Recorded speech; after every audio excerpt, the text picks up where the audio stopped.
When there are problems between two individuals, which always happens, it does not mean that individual one or individual two is a toxic person, but that the communication channel and the relationship itself between them for a temporary amount of time or sometimes for a prolonged period of time gets toxic. There's a lot of negativity in there.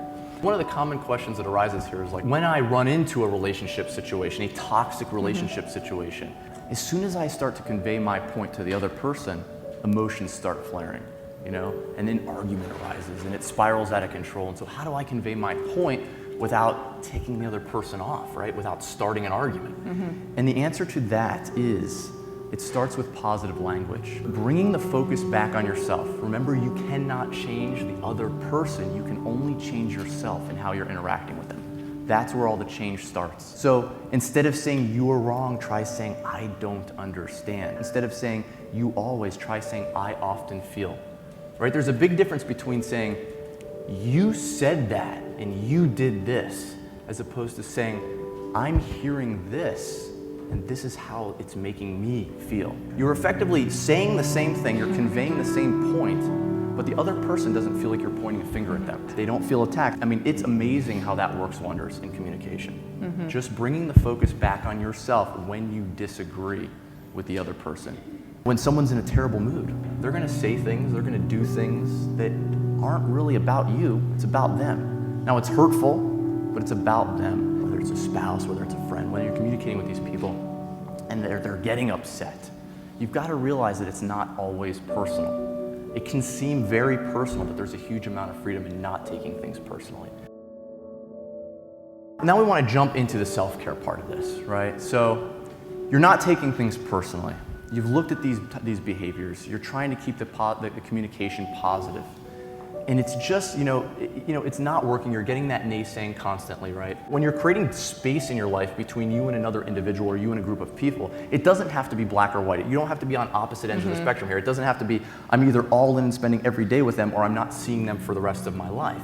You can create some healthy space for yourself that actually may improve the relationship. Because it gives you the time to miss them, it gives you the time to talk about the things that are exciting to those people, and it gives you the time to work on the things that are meaningful to you that they don't seem to be resonating with. It's not about the naysaying, right?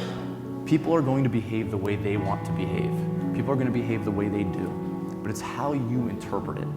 And to know whether you need to create space for yourself in a relationship is whether or not you have to shrink to be in it.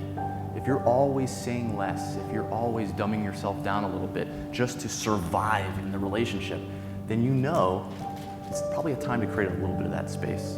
And so that question, will I have to shrink to make this work?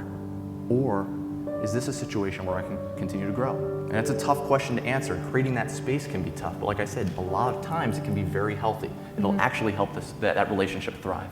I want you to think about all the relationship issues, especially toxic relationship issues you have. Let's say there was betrayal. Let's say there was betrayal that has led you to not trust the next partner or the next friend or whatever the case may be. How does your thoughts play the biggest part of this?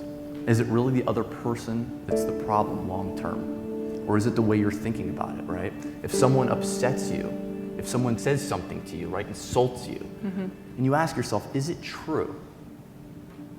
Well, what's the reality of it? They do speak to me that way, right? So should they not be? Well, the reality is they are. And so how does a thought make you feel when you think they should not be speaking to me that way? Does that put you in the best position to have a rational, calm, collected, and positive conversation with that individual, or does it make you want to attack back, right? Who would you be in the relationship situation if you weren't thinking that thought? What else would you see? How else would you be able to pivot and respond? Would you be able to implement some of that positive talk where you're bringing the focus back on yourself? Would that help? And then there's obviously those reverse, which is like they should be acting that way, which might not necessarily be the full truth, but is at least equally as true as they shouldn't be, right? Maybe that's who they are. And the question then becomes like, can I deal with that? Can there be an open, honest conversation that helps me get beyond that? So the self-inquiry process really can help big time in toxic relationship situations, because a lot of times it comes back to how we feel about it, and whether our ability to take that step forward is going to be based on our ability to think it out properly.